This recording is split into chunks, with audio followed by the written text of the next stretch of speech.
امام ابو حنیفہ کا قول اور صحیح حدیث دونوں میں ٹکراؤ ہو تو کسے مانیں؟ کامران احمد بنگلہ دیش سے۔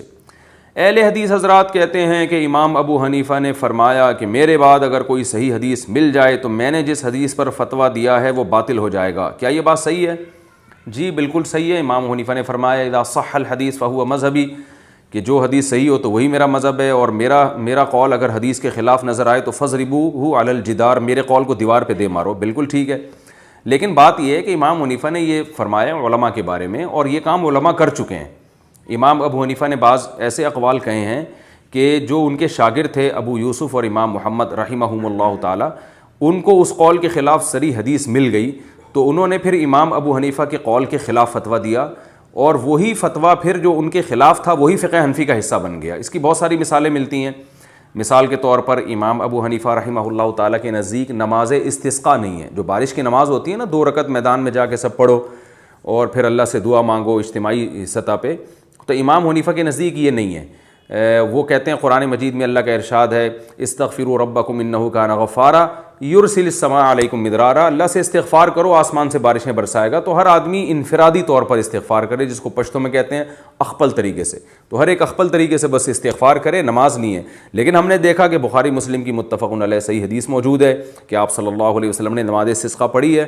تو امام ابو حنیفہ کے جو شاگرد تھے ان کو جب یہ حدیث ملی تو انہوں نے امام ابو حنیفہ کے قول کو چھوڑ دیا، اور فقہ حنفی میں اب نماز استسقاء ہے، یعنی یہ فقہ حنفی کا حصہ بن گئی ہے۔ تو یاد رکھیں فقہ حنفی امام ابو حنیفہ کے اقوال کا نام نہیں ہے، بلکہ فقہ حنفی امام ابو حنیفہ یا کبھی امام ابو یوسف کبھی امام محمد، ان کے اقوال ہیں، کیونکہ ان میں سے بعض نے بعض کے قول کو حدیث کی بیس پہ ترک کر دیا، بعض کی دلیل مضبوط تھی تو اس بیس پر ہم نے یعنی ہمارے مشائخ نے اس پہ فتویٰ دے دیا، اور بعض اقوال ایسے ہیں جن میں تینوں کے قول پہ فتویٰ نہیں ہے بلکہ امام ظفر کے قول پہ فتویٰ ہے۔ تو بڑی جامعیت اس فقہ حنفی میں اس بیس پہ پیدا ہوئی ہے۔ تبھی امام احمد ابن حنبل رحمہم اللہ تعالیٰ سے منقول ہے کہ جب 3 آدمی کسی قول پہ جمع ہو جائیں تو وہ تمہارے لیے کافی ہے، ابو حنیفہ، ابو یوسف اور امام محمد، کیونکہ ان میں لغت کے سب سے زیادہ جاننے والے امام محمد تھے، حدیث کے سب سے زیادہ جاننے والے ابو یوسف تھے، اور تفقہ اور بصیرت میں سب سے آگے امام ابو حنیفہ تھے۔ تو یہ جو امام حنیفہ کے بارے میں کہا جاتا ہے کہ جب حدیث ملے تو قول چھوڑ دو، تو احناف نے قول کو چھوڑ دیا ہے۔ اب عوام کو اس میں فنٹر بننے کی ضرورت نہیں ہے۔